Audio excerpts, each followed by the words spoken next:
नमस्कार मंडळी, आज आपण बनवणार आहोत खोबऱ्याची कुरकुरीत एकदम वडी. कुरकुरीत म्हणजे खरंच कुरकुरीत लागणार नाही, माझ्या बोलण्यावर जाऊ नका, तुम्ही एकदा ट्राय करून बघा ही रेसिपी. तर सगळ्यात पहिले मी ना एका प्लेटीला तूप लावून ठेवलेलं आहे बाजूला थोडंसं, नंतर गडबड होते म्हणून, आणि तव्यावरच टाकली कारण थोडीशीच करायची होती मला. आणि खोबरं जे होतं ते कालच्याच व्हिडिओमध्ये जर तुम्ही बघितलं असेल तर कालच भाजून ठेवलेलं होतं खोबरं, ते 1 वाटीभर उरलेलं होतं आपलं. आणि त्याच्यासाठी मी छोटी 1.5 वाटी साखर तव्यावर टाकलेली आहे आणि ती गॅस चालू करून तव्यावर पांगवून दिलेली आहे. तर थोड्या वेळानं तुम्ही बघू शकता बिना पाण्याचाही आपला पाक बनतो आणि त्याच्यामुळंच तो कुरकुरीत होतो, कारण त्यात पाणी नसते म्हणून. आणि 5 मिनिटानंतर साखर पूर्ण विरघळून जाते. तुम्ही बघा साखर पूर्ण वितळलेली आहे. त्यामध्ये मी 1 चमचा तूप घातलेलं आहे.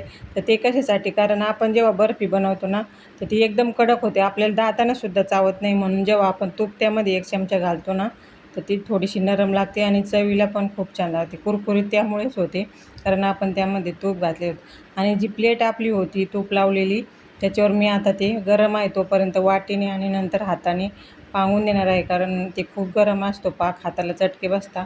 मग थंड झाल्यानंतर मी त्याला आकार दिलेला आहे आणि आपली कुरकुरीत ओल्या नारळाची खोबऱ्याची बर्फी तयार झाली आहे. चला तर मग रेसिपी आवडत असल्यास चॅनलला सबस्क्राईब करा.